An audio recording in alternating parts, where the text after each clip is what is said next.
Very good morning to all of you. I hope you are doing well. As you know very well कि हमने जो डान का complete analysis start किया हुआ है और आज जो हमारा बेसिकली करंट अफेयर्स है, पाकिस्तान अफेयर्स है और इंटरनेशनल रिलेशंस के रिलेटेड जो टॉपिक है, बहुत ही इंपॉर्टेंट टॉपिक है आज हमारे पास। आज हम डिस्कस करने वाले हैं बेसिकली सबसे पहले हम डिस्कस करेंगे एलीट कैप्चर्ड पाकिस्तान के अंदर जो कह लें कि एक वेव चली हुई है, elite captured economy, elite captured politics, elite captured resources, elite captured industries, इनको डिस्कस करेंगे। ठीक है, इसकी वजह से क्या जो है वो रिजल्ट्स निकले हैं, पाकिस्तान को क्या चैलेंजेस फेस करना पड़ रहे हैं, इस चीज़ को डिस्कस करेंगे। उसके बाद जो है हम सेकंड डिस्कस करेंगे कि जो हमारे नेबर कंट्री के साथ जो रिलेशंस है ये बहुत ज़्यादा इंपॉर्टेंट है, स्पेशली अगर इन केस ऑफ अफगानिस्तान बात करें तो बहुत ज़्यादा इंपॉर्टेंट है। यहाँ पर जो है वो लामा इकबाल ने एक बड़ी फेमस जो है वो यहाँ पर कोटेशन बोली थी कि Afghanistan is the heart of Asia. तो यहाँ पर जो है अफगानिस्तान के साथ रिलेशंस अच्छे होने चाहिए, जो अभी ठीक नहीं है। ठीक है, उसके बाद थर्ड वन ये है कि आईएमएफ और पाकिस्तान के दरमियान में जो बेल आउट प्रोग्राम की बात की जा रही है, वहां पर जो नेक्स्ट जो फंड की जो वो इशू करने से पहले वो चाह रहे हैं कि उन्होंने एक कह ले कि गवर्नेंस के ऊपर जो एक रिपोर्ट तैयार की है, करप्शन डायग्नोस्टिक रिपोर्ट है, वो बेसिकली वो पब्लिश होनी चाहिए और उसके अंदर तकरीबन 100 रूल्स हैं। तो ये हम क्यों पढ़ेंगे, ये क्वेश्चन इज दैट, है ना, ये कहां पे अप्लाई होंगे। देखिए सबसे पहले हम यहां पे देखेंगे, अगर क्वेश्चन आता है क्राइसिस ऑफ गवर्नेंस के ऊपर तो हम आईएमएफ का यहां पर रेफरेंस देंगे, एलीट कैप्चर्ड का रेफरेंस देंगे। अगर यहां पर आता है करप्शन के ऊपर क्वेश्चन आता है देन हम ये रेफरेंस दे सकते हैं। उसके बाद अगर करप्शन के ऊपर lack of accountability, fairness, justice अगर नहीं है तो इसके ऊपर अगर क्वेश्चन आता है तो यहाँ पर हम ये ऐसे के पॉइंट ऑफ व्यू से भी इंपॉर्टेंट है, पाकिस्तान अफेयर के पॉइंट ऑफ व्यू से भी इंपॉर्टेंट है और करंट अफेयर के पॉइंट ऑफ व्यू से भी ये बहुत ज्यादा इंपॉर्टेंट है। उसके बाद अगर हम बात करें आजकल जो वेव चली एलीट कैप्चर्ड इकोनॉमी को लेकर, तो ये भी बहुत ज्यादा इंपॉर्टेंट है। अफगानिस्तान के रिलेशंस को लेकर क्वेश्चन लाजमी आएगा, अगर करंट अफेयर में आता है, नहीं आएगा तो पाकिस्तान अफेयर में आएगा, हो सकता है कि मे बी ऐसे भी वो पूछ सकता है। उसके बाद अगर इंटरनेशनल रिलेशन में देखा जाए तो अफगानिस्तान का क्वेश्चन जो है वो आ सकता है, जो अभी चैलेंजेस फेस करना पड़ रहे हैं पाकिस्तान को, तो ये बहुत ज्यादा इंपॉर्टेंट टॉपिक है। उसके बाद एक इंटरनेशनल इशू जो है, सूडान के अंदर वार लगी हुई है 2023 से, ये बहुत ज्यादा इंपॉर्टेंट टॉपिक है और यहाँ पर डोनाल्ड ट्रंप ने क्या स्टेटमेंट्स दी हैं, इस चीज को भी हम अंडरस्टैंड करेंगे। ये हमारे एग्जाम पॉइंट ऑफ व्यू से बहुत ज्यादा इंपॉर्टेंट है। अगर इंटरनेशनल रिलेशन में देखा जाए तो सूडान का जो अभी इशू चल रहा है उसको लेकर क्वेश्चन की पॉसिबिलिटीज हैं आने के, तो इसको जो है वो आप गो थ्रू कर लें। ठीक है, यहां पर हम आज लर्न करने वाले हैं, सबसे पहले जो हमारा रहेगा वो है बेसिकली आईएमएफ को लेकर, जो पाकिस्तान और आईएमएफ के दरमियान में बेल आउट प्रोग्राम जो है बेसिकली साइन हुआ है उसके ऊपर। अब यहां पर जो है मैं एक बता दूं कि गवर्नमेंट टू रिलीज की report ahead IMF board meeting, यहां पर बात की गई है आईएमएफ बोर्ड जो मीटिंग होगी उससे पहले पहले जो है यहां पर ये रिपोर्ट को पब्लिश करना लाजमी होगा। ठीक है, अब ये रिपोर्ट क्या है, ये रिपोर्ट है बेसिकली आईएमएफ ने इसको तैयार किया था, इसका नाम है governance and corruption diagnostic assessment report है, जिसको जीसीडी बोला जाता है। ये बेसिकली तैयार की गई थी पाकिस्तान के जितने भी ऑफिशियल्स हैं, जितने भी कह लें कि पॉलिटिकल लीडरशिप है, उनके लिए जितने भी उनके एसेट्स हैं उन्होंने डिक्लेयर नहीं किए। उसके बाद करप्शन के ऊपर था, गवर्नेंस के तकरीबन 100 रूल्स के ऊपर ये बेस करती है। तो यहां पर अगर वो तब तक वो कहते हैं कि हम इशू नहीं करेंगे जब तक ये रिपोर्ट जो है पहले पब्लिश नहीं होती। तो ये रिपोर्ट जो है जुलाई के अंदर पब्लिश होनी थी, लेकिन ये जुलाई के अंदर नहीं हुई, अब अक्टूबर के अंदर आ गया, लेकिन अभी तक भी नहीं हुई। यहाँ पे बेल आउट जो प्रोग्राम मिलना था वो 1.2 बिलियन था और उसके बाद अगर टोटली इसको देखा जाए तो नीचे हम इसका देखा 7 बिलियन डॉलर था। तो यहां पर अगर देखा जाए कोलैबोरेशन, ये रिपोर्ट बेसिकली क्या है, ओईसीडी जो आपका है, उसके बाद एफटीएफ है, उसके बाद है हमारे पास conducting extensive review of over 100 governance rules and regulation, जो बेस किसके 100 रूल्स एंड रेगुलेशन के ऊपर बेस करती है। ये रिपोर्ट बहुत ही ज्यादा जो है वो इंपॉर्टेंट है। द रिपोर्ट पब्लिकेशन नीचे जुलाई में के अंदर होनी थी, लेकिन अभी तक ये नहीं हुई। अगर यहाँ पर की फाइंडिंग्स अगर देखी जाए यहाँ पर कि इसकी की फाइंडिंग्स क्या है, सबसे पहले अगर देखा जाए gaps in public finance management के अंदर है, टैक्स सिस्टम के अंदर है। ठीक है, टैक्स सिस्टम रिफॉर्म्स की जरूरत है, उस चीज के ऊपर है, अकाउंटेबिलिटी मैकेनिज्म है, ये चीजें जो है यहाँ पर आइडेंटिफाई की गई हैं ये वाले। ठीक है, उसके बाद कंप्लायंस इश्यूज क्या क्या, सबसे पहले देखा जाए ऑफिशियल्स ने जो है वो एसेट डिक्लेयर नहीं की है। उसके बाद डिस्क्लोज मैनी जो फैमिलीज है, जो रिचेस्ट एलीट का जो फैमिलीज है, उनके भी काफी जो है वो एसेट डिक्लेयर नहीं है। यहाँ पर रिफॉर्म डिमांड्स की बात की गई है कि जो है यहाँ पर रिफॉर्म लेकर आने चाहिए, जितने भी करप्शन है उसको खत्म करना चाहिए, अकाउंटेबिलिटी इंश्योर करवानी चाहिए, फेयरनेस हो, जस्टिस हो। अगर देखा जाए तो ये कई हद तक जो रिपोर्ट बहुत अच्छी है, नो डाउट के ये जो है वो फॉरेन पॉलिसी या इंटरनल कह लें कि जो है वो कह लें कि डिसीजन मेकिंग के अंदर इंटरफेरेंस है आईएमएफ की।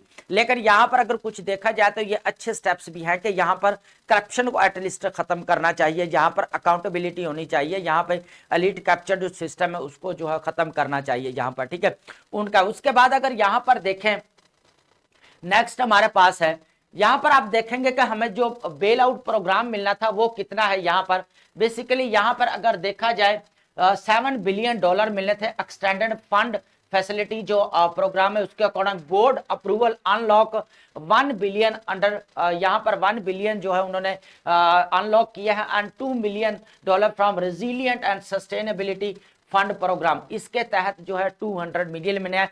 तो अगर देखा जाए तो $7 बिलियन जो है मिलने वाले हैं, टोटल बेल आउट पैकेज है, ठीक है। यहाँ पर अगर देखा जाए 1.2 बिलियन है डिस्पर्समेंट फंड वेटिंग में है। जब तक वो रिपोर्ट पब्लिश नहीं करेंगे, आईएमएफ ने बड़ा स्ट्रिक्टली कहा है कि आप वो रिपोर्ट जो है वो पब्लिश करें, लेकिन गवर्नमेंट अनेबल है कि उसको पब्लिश करने के लिए, क्योंकि उसके अंदर जो है वो चेंजिंग्स की जा रही है, उनको मजीद उसके ऊपर काम किया जा रहा है, ठीक है। अगर 100 देखा जाए 100 रूल्स हैं इसके अंदर, जिसके अंदर टैक्स सिस्टम से लेकर गवर्नेंस से लेकर जितना भी स्ट्रक्चर है, गवर्नेंस स्ट्रक्चर को लेकर डिस्कस किया गया है, एसेट्स को जितने भी है डिक्लेरेशन हुई है नहीं हुई उसको लेकर किया गया, करप्शन को लेकर किया गया, अकाउंटेबिलिटी नहीं है, फेयरनेस जस्टिस नहीं है, तो इनको लेकर जो है ये रिपोर्ट जो है बनाई गई है। इस रिपोर्ट्स को बेसिकली क्या बोलते हैं, governance and corruption diagnostic report. ये एज ए रेफरेंस आप कोट कर सकते हैं, इसको नोट डाउन कर ले। यहां पर हम चलते हैं अब नेक्स्ट जो हमारे पास है, हमारे पास अफगानिस्तान, आवर अफगान इंपेरेटिव। यहां पर देखा जाए तो आपको एक चीज पता होना चाहिए, अभी रिसेंटली जो है हमारा जो है वो कह लें कि हमारा इशू डिस्कस करने से पहले हम देखेंगे कि अफगानिस्तान और जो है कह लें कि इंडिया है, इसके अंदर जो है वो रिप्रोचमेंट हो रही है। ये पाकिस्तान की सिक्योरिटी के लिए जो है वो चैलेंज हो सकता है। इसीलिए पाकिस्तान को यहाँ पर क्या चाहिए, यहाँ पर इनसे जो है वो ताल्लुकात जो है अच्छे करने चाहिए, ये चीज की सबसे पहले जरूरत है यहाँ पर, ठीक है। अब यहाँ पर है क्या कि जो पाकिस्तान के अंदर हुआ क्या है, यहाँ पर देखा जाए तो यहाँ पर जो है वो इनके रिलेशंस को लेकर अच्छे नहीं। अगर हिस्टोरिकल अगर मैं थोड़ा बता दूं, यहाँ पर पाकिस्तान जब आजाद हुआ 1947 के अंदर, लेकिन यूएनओ के अंदर अफगानिस्तान ने इसको एक्सेप्ट नहीं किया, रिकॉग्नाइज नहीं किया अफगानिस्तान ने, ठीक है। फर्स्ट ये। सेकंडली अगर हम मेजर इशू देखें तो जब इसका जो है वो कह लें कि रशिया ने जब अटैक किया 1979 के अंदर, 1979 के अंदर अटैक किया और ये 10 ईयर्स तक यहाँ पर जो है वॉर चलती रही है, ठीक है। उस वक्त भी ज़ियाउल हक का दौर था, उस वक्त भी काफ़ी जो है इन्होंने हेल्प आउट किया। उसके बाद अगर हम बात करें, नो डाउट इस्लामाइजेशन भी हुई, मुजाहिदीन भी क्रिएट किए गए, लेकिन यहाँ पर काफ़ी हेल्प की। फिर भी अगर 20 ईयर अगर वॉर देखी जाए यूएसए की, तो उसके अंदर भी पाकिस्तान ने इनकी बहुत ज्यादा हेल्प आउट की, ठीक है, हेल्प किया। लेकिन अब बात इन ये चीजें हट गई हैं। अब जो चैलेंज आ गया है वो आ गया डोरंड लाइन का। अब वो डोरंड लाइन कहता है कि ब्रिटिश ने जो 1903 के अंदर जो इसको बनाया था, जो डिमार्केटेड की गई थी, अब वो इसको एक्सेप्ट नहीं कर रहे। वो कह रहे हैं ये मुल्क बाद में आजाद हुआ, ब्रिटिश तो चले गए, अब हम जो है इसको एक्सेप्ट नहीं करते। एक इशू ये चल रहा है।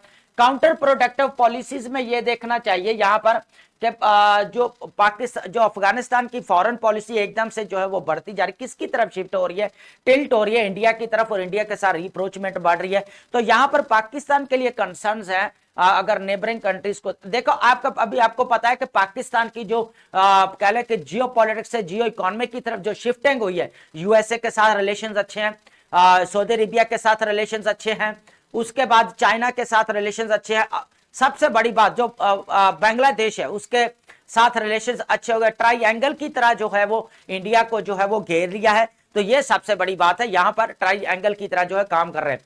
तो यहां पर अभी रिलेशंस को लेकर अच्छे है। तो यहां पर जो एक मार जो रीजनल लेवल के ऊपर दे रही है, अफगानिस्तान के साथ रिलेशंस अच्छे नहीं है, पाकिस्तान को चाहिए अफगानिस्तान के साथ रिलेशंस अच्छे करने चाहिए।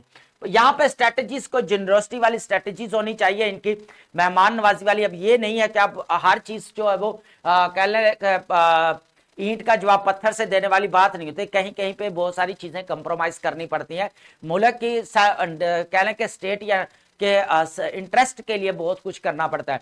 तो यहां पर जो है वो नो डाउट पाकिस्तान ने भी इसाक डार है, deputy prime minister foreign minister भी है, उन्होंने 4 टाइम जो है भी विजिट किया, दोबारा ट्रूथ एंड रिकंसिलिएशन की बात की है, एंगेजमेंट की बात की है, डायलॉग्स की बात की है, लेकिन कोई प्रॉपर सोल्यूशन नहीं निकल रहा। आपको पता है कि अभी कतर और जो है Turkey as a mediator role play कर रहे हैं। कतर के अंदर जो दोहा पीस हुआ था उसको वायलेट कर रहे हैं बार बार, दोबारा इनकी मीटिंग्स हुई है कतर के दोहा के अंदर, लेकिन फिर भी कोई सोल्यूशन निकला। फिर कह लें कि अभी 3 to 4 डेज जो इस्तांबुल के अंदर इनकी टॉक्स चली, निगोशिएशन, जो अफगानिस्तान, पाकिस्तान, कतर और टर्की ये चारों मुल्क थे उधर, लेकिन कोई सोल्यूशन नहीं निकला। फिर इसका 6 नवंबर तक मीटिंग पेंडिंग की गई, अब 6 नवंबर तक देखते हैं, लेकिन इसके काफी हद तक जो है वो चीजें सॉल्व होगी। जो 48 आवर्स जो वॉर्स लगी रही है अफगानिस्तान और पाकिस्तान के दरमियान में, उसको भी जो है वह सीज फायर कर दिया गया है। ठीक है, तो यह चीज है। अगर इन शॉर्ट बोला जाए तो पाकिस्तान को यहां पर अफगानिस्तान के साथ बनाकर रखनी चाहिए, एंगेजमेंट की तरफ जाना चाहिए। नो डाउट पाकिस्तान जो है वो अपने पूरी कोशिश कर रहा है कि उसको जो है वो अपने कह लें कि इत्मीनान में ले। ठीक है, यहां पर चलते हैं। नेक्स्ट जो हमारे पास है बहुत ही इंपॉर्टेंट है, यहां पर एलीट कैप्चर्ड। यहां पर हम जो चीजें डिस्कस करने वाले हैं, पहले मैं थोड़ा सा इसके बारे में बता दूं कि सबसे पहले एलीट कैप्चर्ड क्या की चीज है। एलीट कैप्चर्ड यहां पर देखा जाए, सबसे पहले अगर देखा जाए इकोनॉमी है, पॉलिटिक्स है, यहां पे पॉलिटिक्स है। ठीक है, उसके बाद अगर बात की जाए तो इंडस्ट्रीज है, उसके बाद अगर बात की जाए तो रिसोर्सेज हैं। ठीक है, रिसोर्सेज, ये चारों चीजों के ऊपर किसका कंट्रोल चल रहा है अभी, एलीट कैप्चर्ड का। ठीक है, अब यहां पर जो पाकिस्तान को चैलेंजेस फेस करना पड़ रहा है, आपको पता है कि एलीट कैप्चर्ड की वजह से ये सारी चीजें जो है डेवलप हो रही हैं, क्योंकि ये सेल्फ इंटरेस्ट इनके अंदर बहुत ज्यादा नजर आता है, जो आज भी इकोनॉमिक इनक्वालिटी इन पाकिस्तान के अंदर है। तो ये बहुत इंपॉर्टेंट टॉपिक है हमारा, ये ऐसे के अंदर भी पूछा जा सकता है। Elite captured class, elite captured governance, elite captured politics, elite captured industries, elite captured resources, elite captured economy. तो ये बहुत ज्यादा इंपॉर्टेंट टॉपिक है, ऐसे के अंदर भी आ सकता है, पाकिस्तान अफेयर के अंदर भी आ सकता है, और करंट अफेयर के अंदर भी यह क्वेश्चन पूछा जा सकता है क्वेश्चन। ठीक है, अब यहां पर हुआ क्या है, यहां पर इंटरेस्टिंग बात यह हुई है कि इनका जो एलीट कैप्चर ने क्या किया, बेसिकली जो अफगानिस्तान के साथ ताल्लुकात थे वो अच्छे नहीं रहे। इन्होंने हमेशा अपने सेल्फ इंटरेस्ट बेस की वजह पे काम किया। उसके बाद इंडिया के साथ ताल्लुकात हमारे अच्छा नहीं रहे, हालांकि इंडिया के साथ हमारे 4 to 5 वॉर्स हम लड़ चुके हैं उनके साथ, कश्मीर का हमारा मेन इशू रहा है उसके अंदर। ठीक है, अब यहां पर डिस्कस किया जाए तो पाकिस्तान को जो बहुत सारे चैलेंजेस फेस करना पड़ रहे हैं, एलीट कैप्चर का कंट्रोल कहां कहां पे किया हो रहा है, इस चीज को हम देखते हैं। यहां पर ओवरऑल तो पूरे पाकिस्तान के ऊपर इनका ही कब्जा है, लेकिन यहां पर अब चीज को डिस्कस करते हैं, यह बहुत ज्यादा इंपॉर्टेंट है। अगर क्वेश्चन आता है तो आपने इसको पॉजिटिवली, इमोशनल नहीं होना, ना अपने कह लें कि पर्सनल लेना है, बैलेंस अप्रोच के साथ आपने टैकल करना है क्वेश्चन को। ठीक है, अब यहां पर देखा जाए elite captured understanding Pakistan economic malice, यहां पर देखेंगे कि इकोनॉमिक क्राइसिस जो पाकिस्तान के अंदर आया है, कैसे इकोनॉमिक इनक्वालिटी पाकिस्तान के अंदर आ गई है। ठीक है, यहां पर देखें elite capture form regulatory capture. अब हर तरफ तो जो है वो नेचुरल रिसोर्सेस हैं, जितने भी चाहे इंडस्ट्रीज है, किसका है यहां पर कब्जा, किसका, एलीट कैप्चर का है। यहां पर देखा जाए रेगुलेटरी जितने भी कंट्रोल्स हैं, जितने भी उनका किसका, एलीट कैप्चर का यहां पर कंट्रोल, चाहे पब्लिक वाटर हो, चाहे इंडस्ट्रीज प्रॉफिट हो, तो ये लोग मैनिपुलेट करते हैं, मोनोपोलीज करते हैं बड़ी बड़ी। तो यहां पर इनको किसको फायदा होता है, इनको ही फायदा होता है। उसके बाद टैरिफ मैनिपुलेशंस की बात की जाए तो इंडस्ट्रीज जो एलीट कैप्चर्ड है उसके अंदर भी ये इन्फ्लुएंस करते हैं, कंपटीशन है, हिंडरिंग एक्सपोर्ट्स को रोकते हैं, ओवरऑल इकोनॉमिक एफिशिएंसी को जो है वो डैमेज करते हैं ये लोग। ठीक है, अपने सेल्फ इंटरेस्ट के लिए। ठीक है, अब बात की जाए यहां पर जो स्टेट ऑन, अगर देखा जाए यहां पर नेक्स्ट जो हमारे पास है वो स्टेट ऑन एंटरप्राइजेज है, siphoning, connected individual employees extract डिस्पोर्स। अब यहां पर ये क्या करते हैं, यहां पर जितने भी स्टेट ओन एंटरप्राइजेस है वहां पर भी ये अपने बेनिफिट्स या एडवांटेजेस लेने की कोशिश करते हैं, वहां पर भी मैनिपुलेशन की जाती है। वहां पे ऑफिसर्स हैं या इंटरनली जो भी हैं उनके साथ भी ये क्या कर रहे हैं, कनेक्टिविटी करके या जो भी है एक कह ले के मैनिपुलेट करके जो है ये अपना फायदा हासिल करते हैं। तो एक ये चीज भी नजर आती है। उसके बाद डिस्टॉर्शनरी टैक्सेशन पे अगर देखा जाए तो टैक्सेशन का जो भी निज़ाम जो कह ले के डिसफंक्शन है वो किसकी वजह से, यही वजह है कि यहाँ पे लीड कैप्चर्ड का बहुत ज़्यादा रोल हो रहा है, ठीक है, जिसकी वजह से क्या होता है कि पाकिस्तान की सोशो इकोनॉमिक जो डेवलपमेंट है वो हो नहीं पाती यहाँ पे, ठीक है। तो यहाँ पे सबसे पहले अगर देखा जाए तो IMF ने जो कह के रिपोर्ट तैयार करवाई है वो बेसिकली यही थी कि जो एलीट कैप्चर्ड का जो निज़ाम है यहाँ पर वो खत्म होना चाहिए, करप्शन खत्म होनी चाहिए, अकाउंटेबिलिटी होनी चाहिए, फेयरनेस एंड जस्टिस होना चाहिए। तो कई हद तक अगर देखा जाए तो ये रिपोर्ट ठीक भी है, ठीक है, क्योंकि ये हमारे पाकिस्तान के लिए भी अच्छा है। लेकिन देखिए टू साइड तो है, नो डाउट, मैंने पहले भी कहा उनका फॉरेन पॉलिसी के अंदर इंटरनल हमारे इश्यूज को डिसीजन मेकिंग के अंदर उनका बहुत ज्यादा रोल है, बहुत ज्यादा रोल है। लेकिन कई हद तक जो है हमारी अपनी भी मिस्टेक्स हैं को उनको भी जो है दूर किया जाना चाहिए, ठीक है। तो ये बहुत ज्यादा इंपॉर्टेंट है। अब हम चलते हैं हमारे पास नेक्स्ट जो हमारा है अभी पता है आपको इंटरनेशनल एक और इशू जो है वो बन चुका है, ठीक है, सूडान का, ठीक है, नाइटमेयर्स आ कॉम्प्लेक्स वेब कॉन्फ्लिक्ट या एन अदर जेनोसाइड, एक दूसरी नस्लकशी जो चल रही है 2003 से, इस चीज को यहां पर हम अंडरस्टैंड करने की कोशिश करेंगे। अभी अल फाशर के अंदर बहुत ज्यादा जो है वो कत्लो गारत हो रही है, मिसैक्र बहुत ज्यादा हो गई है, उधर खूनरेजी बढ़ रही है डे बाय डे। वो अर्जेंट जो नीड है कि इंटरनेशनल कम्युनिटी यहाँ पर रोल प्ले करे और यहाँ पर जो हैं चीजें उनको कंट्रोल करे। अब ये क्वेश्चन जो है हमारा IR के पॉइंट ऑफ व्यू से बहुत ज्यादा इंपॉर्टेंट है। हो सकता है कि वो क्या करे, सूडान के इशू को लेकर या गजा के इशू को लेकर जो है वो यहाँ पर जो है वो बात कर सकता है, यहाँ पर क्वेश्चन रिलेट कर सकता है, करेक्ट कर सकता है, पाकिस्तान अफगानिस्तान को लेकर कर सकता है, यूक्रेन रशिया को लेकर कर सकता है। तो ये किसी ना किसी के साथ वो कनेक्ट करके पूछ सकता है, या ओवरऑल इंटरनेशनल कम्युनिटी का देखें कि UNO का क्या रोल है जो है वो इंटरनेशनल जितने भी अभी वॉर्स चल रही है उसके अंदर। तो इस वॉर्स के अंदर आप सूडान का जिक्र भी कर सकते हैं कि वहां पर भी वॉर लगी हुई है, लेकिन वहां पर भी कोई कह ले के प्रैक्टिकल जो प्रैग्मेटिक मेजर्स जो है अभी तक नहीं लिए गए UNO ने। मिलियंस सूडानीज जो है वो यहाँ पर डिस्प्लेसमेंट हो चुकी है, 10 मिलियन लोग जो है यहाँ पर डिस्प्लेस हो चुके हैं इंटरनली अगर देखा जाए, इतना बड़ी यहाँ पर जो है मैसेक्रे चल रहे हैं, ठीक है।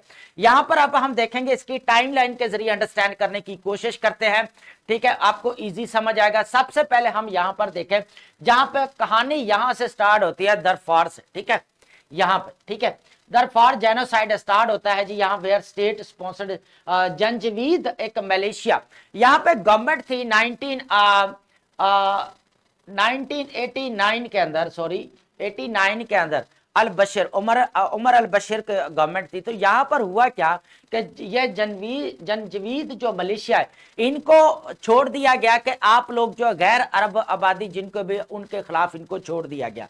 और इसको कौन बेसिकली हेड कर रहा था, मोहम्मद हमदान जो है, इसको बोला जाता है अहमदीती डेगलो। अनलेस्ड बाय सिस्टमैटिक वायलेंस इसने क्रिएट किया, मास किलिंग की, बहुत ज्यादा स्कॉर्चेड अर्थ तपती हुई धूप के अंदर इन लोगों ने जो है वो मैसेक्रे की, टैकर्स अगेंस्ट नॉन अरब एथनिक ग्रुप्स जितने भी उनके खिलाफ इन्होंने वॉर स्टार्ट की, ठीक है।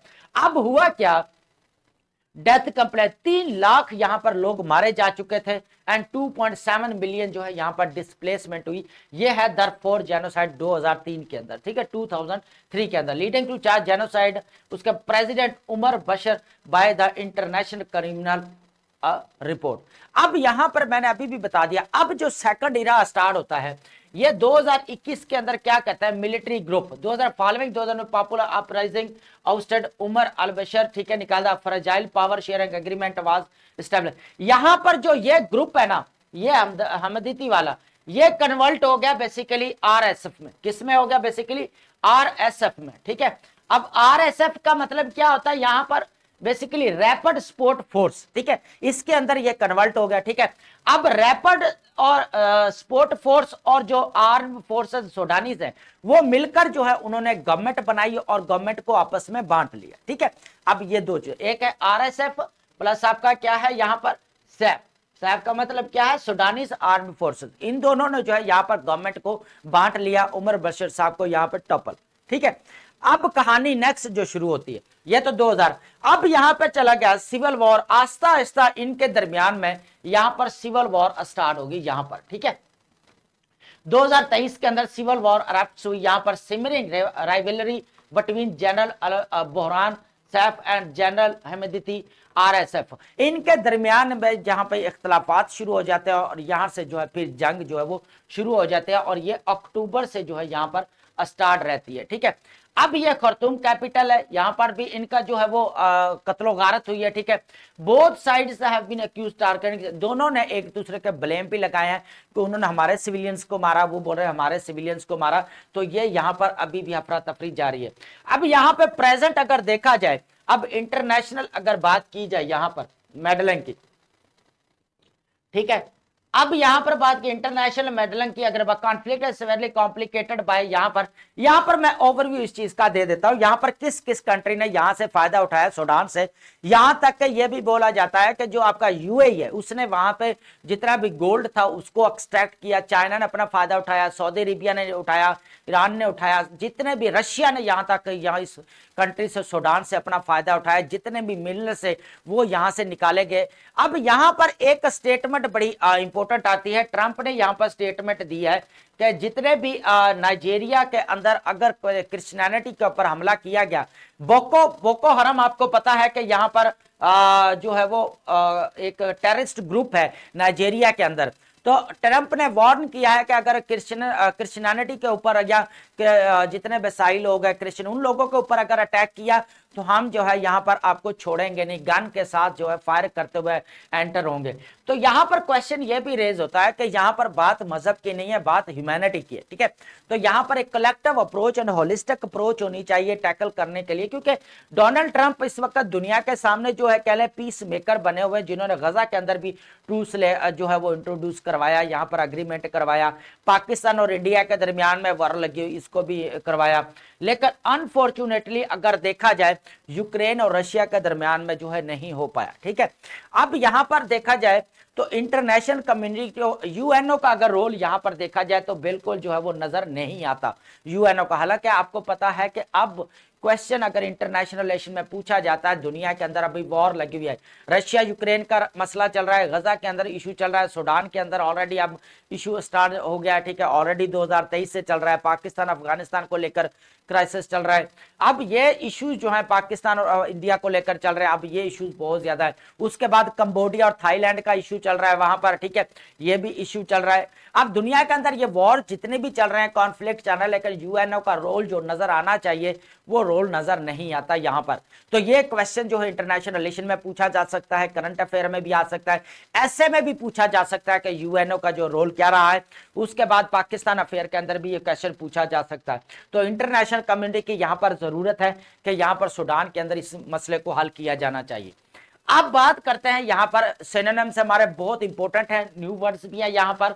ये बेसिकली हम कुछ लोगों को लगता है, एस्पिरेंट्स को लगता है कि सर ये तो बड़े नॉर्मल से आप नए वर्ड्स ऐड करें। देखें यहाँ पर बेसिक स्टूडेंट्स भी आते हैं जो बिगिनर्स हैं, वो बेचारों को अंडरस्टैंड नहीं कर पाते, मीनिंग्स तो उनके लिए भी करना पड़ता है, लेकिन मिक्स होता है कि न्यू वर्ड्स भी होते हैं इसके अंदर जो यूज किए जाते हैं, और कह लें कि और जो ओल्ड वर्ड हैं वो भी होते हैं। अब बहुत सारे वर्ड होते हैं जो जहन से निकल भी जाते हैं तो उनको भी दोबारा करना पड़ता है। डिसबर्समेंट का मतलब होता है पेमेंट या एक्सपेंडिचर, आपको पता है तकसीम की जाती है, अदायगी।